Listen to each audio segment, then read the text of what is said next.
कि इनके यहाँ तो वॉशिंग मशीन है।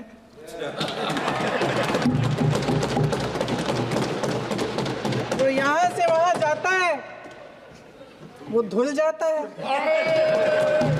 सभी का खून है शामिल यहाँ की मिट्टी में, सभी का खून है शामिल यहाँ की मिट्टी में।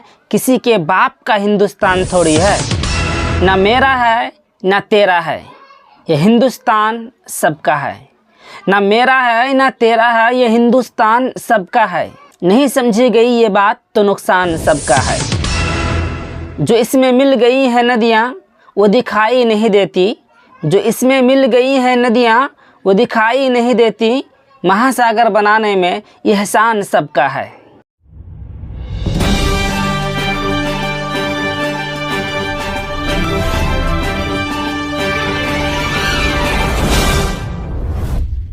मैं लुकमान आपका स्वागत करता हूं आपके अपने चैनल दबी आवाज़ टीवी न्यूज़ में। भारत जोड़ो यात्रा, भारत जोड़ो यात्रा से किसी को फ़ायदा हुआ हो या ना हुआ हो, लेकिन कांग्रेसी नेताओं को एक फ़ायदा तो ज़रूर हुआ है कि उनके अंदर जो बोलने का अंदाज़ है वो काफ़ी बदल गया है। जिस तरह से राहुल गांधी आजकल बोलते हैं, पहले के मुकाबले में आजकल बहुत अंतर आया है। इसी तरह से प्रियंका गांधी के अंदर जो बदलाव आया है वो भी काफ़ी कमाल का बदलाव है। मैं आपको पूरा वीडियो दिखाऊंगा, लेकिन इससे पहले मैं आपको बता दूं कि किस तरह से संसद में प्रियंका गांधी ने नरम अंदाज में बीजेपी नेताओं को जिस तरह से घेरा है वाकई देखने लायक है। एक एक मुद्दों को उन्होंने उठाया और इसका पूरा क्रेडिट जाता है भारत जोड़ो यात्रा को, क्योंकि भारत जोड़ो यात्रा के दौरान जिस तरह से उन्होंने लोगों के साथ मुलाकात की थी, लोगों से बातचीत की थी, उसका ये फ़ायदा है कि आज संसद में इस तरह से बिल्कुल हर मुद्दे के ऊपर जब बोलती हैं तो थकती नहीं है, जब बोलती है तो रुकने का नाम ही नहीं लेती।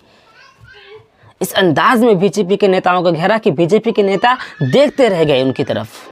उन्होंने हर मुद्दे पर बात की। संविधान के ऊपर उन्होंने बात किया कि संविधान, हमारे भारत का संविधान ये सुरक्षा कवच है, एक ऐसा सुरक्षा कवच जो पूरे हिंदुस्तान के देशवासियों को न्याय दिलाता है, एकता का पाठ पढ़ाता है। साथ ही प्रियंका गांधी ने ये भी कहा कि अगर बीजेपी नेताओं को ये पूछा जाता है कि आपने विकास क्या किया, तो वो कहते हैं कि जवाहरलाल नेहरू ने क्या किया, जवाहरलाल नेहरू क्या कर रहे थे उस समय, कब क्या कर रहे थे, इसके ऊपर जवाहरलाल नेहरू के ऊपर बोलना शुरू कर देते हैं। लेकिन उन्होंने क्या विकास किया, उनके पास बोलने के लिए कुछ भी नहीं रहता। साथ ही आपको बता दो कि प्रियंका गांधी ने यह भी कहा कि ये मोदी सरकार देश के 142 करोड़ जनता को नकार रही है। सारे के सारे बिजनेस, सारे के सारे संसाधन, सारे के सारे मौके, सारे के सारे काम काज, कारखाने, सब कुछ, एयरपोर्ट, रेलवे स्टेशन, हर चीज़ जो है सिर्फ एक आदमी को सौंप दिया जा रहा है। उन्होंने जिस तरह से मुद्दे उठाए वाकई सुनने लायक है। मैं आप सबको रिक्वेस्ट करूंगा कि आप इनके बयानों को सुनिए। संसद में जिस तरह से उन्होंने आवाज़ और मुद्दे उठाए हैं बहुत ही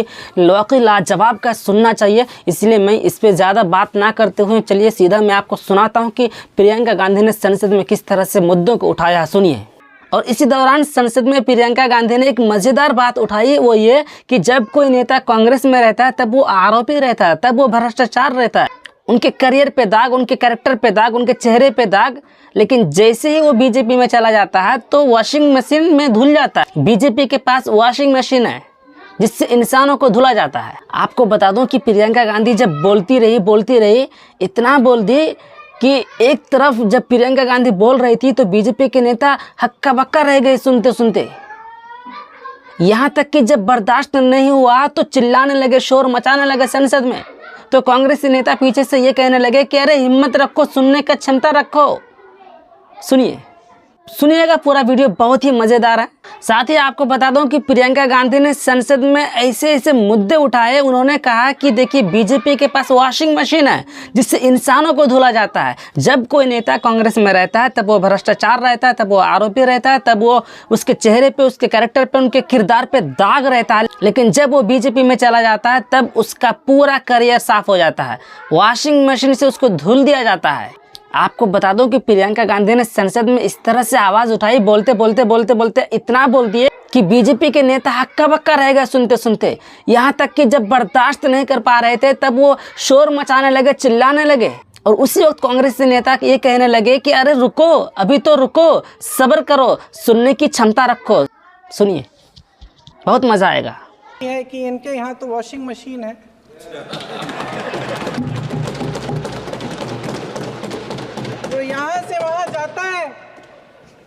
वो धुल जाता है। इस तरफ दाग, उस तरफ स्वच्छता। और मेरे कई ऐसे साथी हैं जो इस तरफ होते थे उस तरफ चले गए,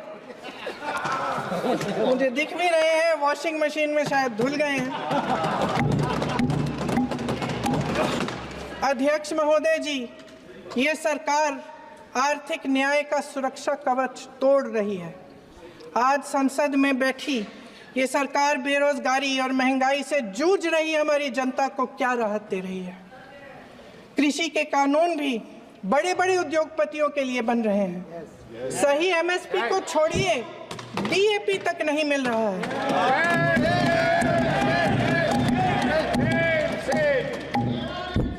वायनाड से लेकर ललितपुर तक इस देश का किसान रो रहा है। आपदा आती है तो उसको कोई राहत नहीं मिलती।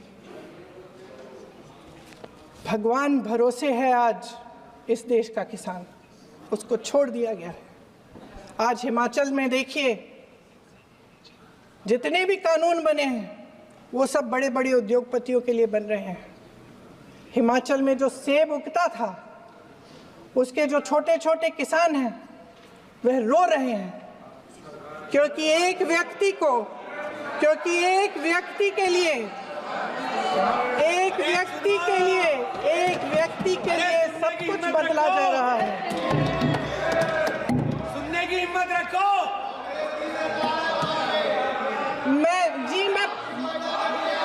अध्यक्ष महोदय जी,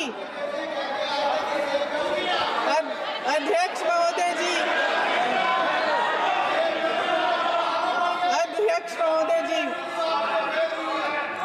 महोदय जी, अडानी जी को सारे कोल्ड स्टोरेज प्रदेश की सरकार ने नहीं दिए। अडानी जी को सारे कोल्ड स्टोरेज आपकी सरकार ने दिए। देश देख रहा है कि एक व्यक्ति को बचाने के लिए 142 करोड़ देश की जनता को नकारा जा रहा है। सारे बिजनेस, सारे संसाधन, सारी दौलत, सारे मौके एक ही व्यक्ति को सौंपे जा रहे हैं। सारे बंदरगाह, एयरपोर्ट्स, सड़कें, रेलवे का काम, कारखाने, खदानें, सरकारी कंपनियां सिर्फ एक व्यक्ति को दी जा रही है। जनता के मन में हमेशा ये विश्वास होता था कि अगर कुछ नहीं है तो संविधान हमारी सुरक्षा करेगा, मगर आज आम लोगों के बीच ये धारणा बनती चली जा रही है कि सरकार सिर्फ अडानी जी के मुनाफे के लिए चल रही है। देश में बहुत तेजी से गैर बराबरी बढ़ रही है। जो गरीब है वो और गरीब हो रहा है, जो अमीर है वो और अमीर हो रहा है। इस सरकार ने आर्थिक न्याय की भी सुरक्षा कवच तोड़ दिया है। राजनीतिक न्याय की जब बात होती है, मेरे सत्ता पक्ष के साथी आज खड़े हुए और तमाम गिनती करने लग गए कि ऐसा हुआ वैसा हुआ, 1975 में जो हुआ। तो सीख लीजिए ना, आप भी सीख लीजिए। आप भी अपनी गलतियों के लिए माफी मांग लीजिए। आप भी बैलेट पे चुनाव कर लीजिए। दूध का दूध, पानी का पानी हो जाएगा। आप राजनीतिक न्याय की बात करते हैं, सरकारों को पैसों के बल पर गिरा देते हैं।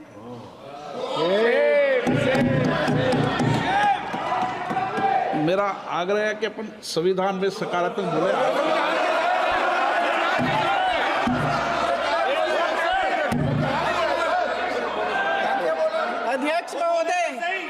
अध्यक्ष महोदय, सत्ता पक्ष के हमारे साथी ने एक उदाहरण दिया उत्तर प्रदेश की सरकार का, तो मैं भी एक उदाहरण दे देती हूँ महाराष्ट्र की सरकार का। मैं भी एक उदाहरण दे देती हूँ। हिमाचल की सरकार को तोड़ने की कोशिश किसने की?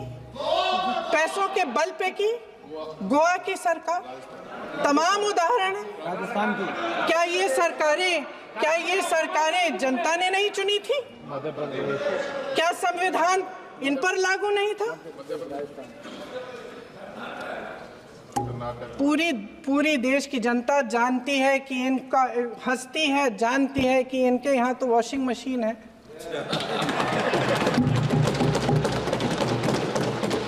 तो यहाँ से वहाँ जाता है, वो धुल जाता है। इस तरफ दाग, उस तरफ स्वच्छता। और मेरे कई ऐसे साथी हैं जो इस तरफ होते थे उस तरफ चले गए, मुझे दिख भी रहे हैं, वॉशिंग मशीन में शायद धुल गए हैं। अध्यक्ष महोदय, जहां भाईचारा और अपनापन होता था, जहां हमारे संविधान ने एकता का सुरक्षा कवच दिया था, वहां शक और घृणा के बीज बोए जा रहे हैं। एकता का सुरक्षा कवच तोड़ा जा रहा है। प्रधानमंत्री जी यहाँ सदन में संविधान की किताब को यूं माथे से लगाते हैं, लेकिन संभल में, हाथरस में, मणिपुर में जब न्याय की गुहार आती है, उठती है, तो उनके माथे पे शिकन तक नहीं आता।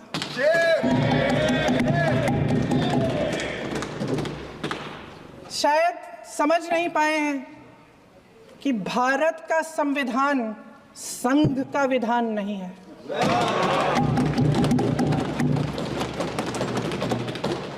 भारत के संविधान ने हमें एकता दी, हमें आपसी प्रेम दिया।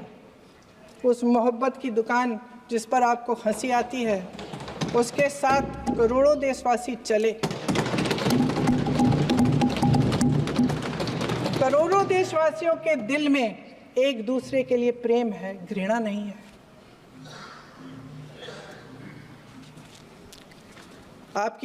इनकी जो विभाजनकारी नीतियां हैं, उसका नतीजा हम रोज देखते हैं। राजनीतिक फायदे के लिए संविधान को छोड़िए, देश की एकता को भी ये रख नहीं सकते, इसकी सुरक्षा नहीं कर सकते। हमने संभल में देखा, मणिपुर में देखा।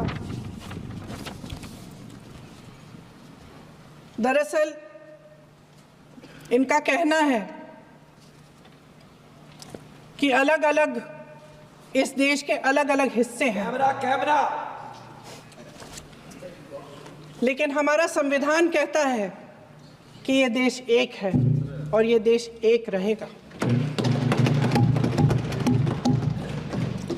जहां खुला विवाद होता था, अभिव्यक्ति का सुरक्षा कवच होता था, इन्होंने भय का माहौल पैदा किया है।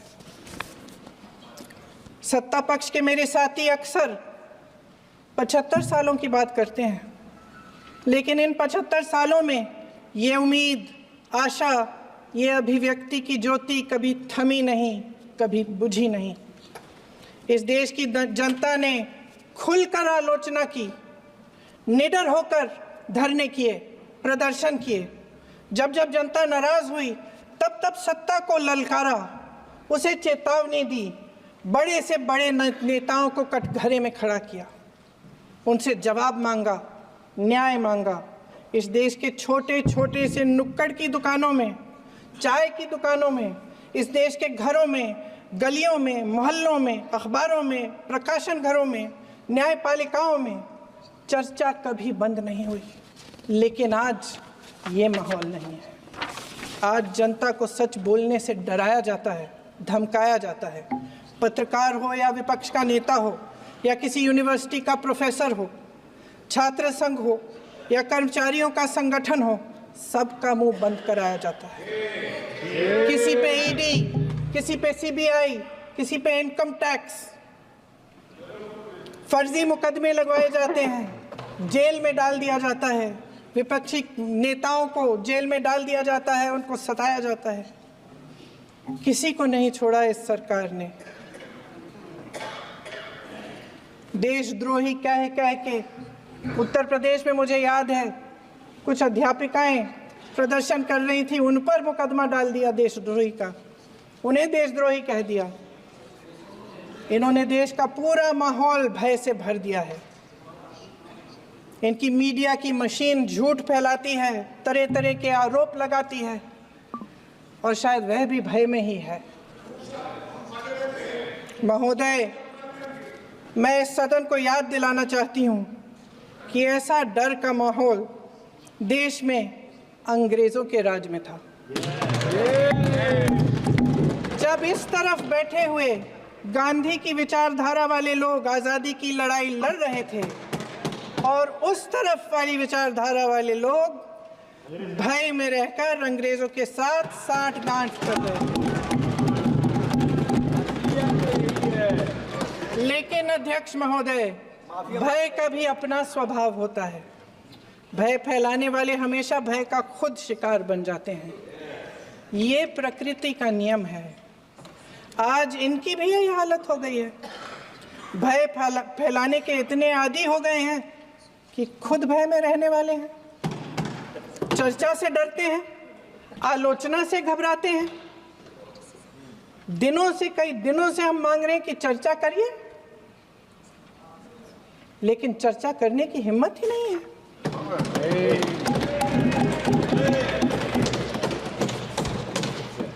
एक कहानी होती थी अध्यक्ष महोदय, शायद बचपन में आपने भी सुनी होगी। राजा भेष बदलकर बाजार में आलोचना सुनने जाता था। ये सुनने जाता था कि प्रजा मेरे बारे में क्या कह रही है, मैं सही रास्ते पे चल रहा हूँ कि नहीं।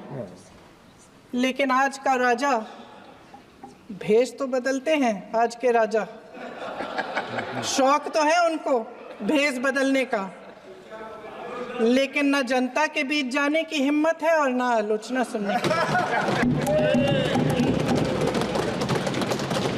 महोदय, मैं तो सदन में नहीं हूं।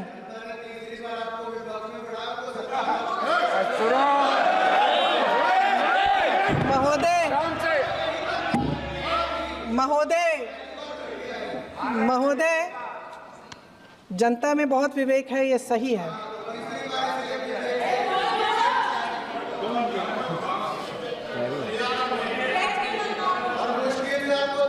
अच्छा महोदय, मैं सदन में नहीं हूँ, कुछ हाँ ठीक है, मैं सदन में नहीं हूँ, मात्र 15 दिनों से आ रही हूँ। लेकिन मुझे ताज्जुब होता है कि इन 15 दिनों में इतनी बड़े इश्यूज हैं, इतनी बड़ी बातें हैं। प्रधानमंत्री जी मात्र एक दिन के लिए, शायद 10 मिनट के लिए दिखे हैं सभा।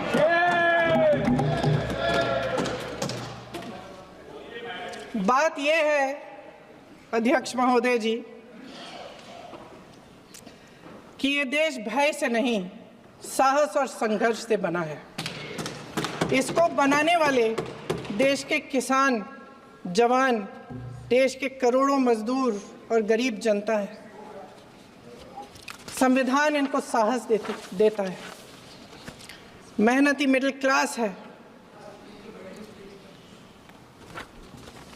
और इस देश के जो करोड़ों देशवासी हैं, जो रोजाना भयंकर परिस्थितियों का सामना करते हैं, उनको साहस देता है। ये देश कायरों के हाथों में ज़्यादा देर तक कभी नहीं रहा है। ये देश उठेगा, ये देश लड़ेगा, सत्य मांगेगा, सत्यमेव जयते। जय हिंद।